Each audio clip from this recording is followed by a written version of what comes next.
Bugün şehrimizin tarihi meştinde İslam bilimi beygisi uzak.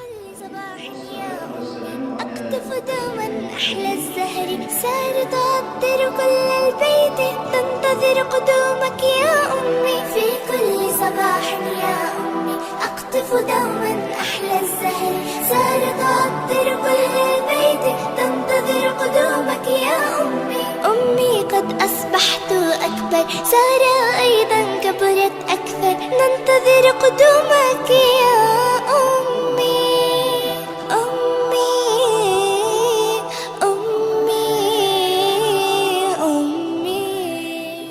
Бүгінгі күн біздің тарихи мәчетебездә үзенчәлекле тагын бер вакыйга. Ул да исә менә балаларның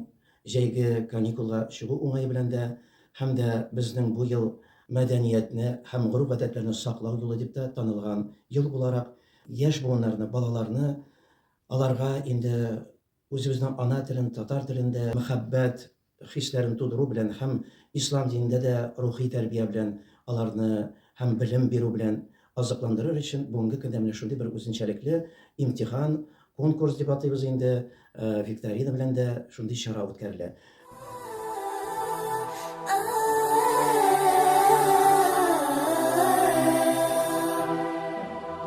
رحلات أمي منذ سنين تركت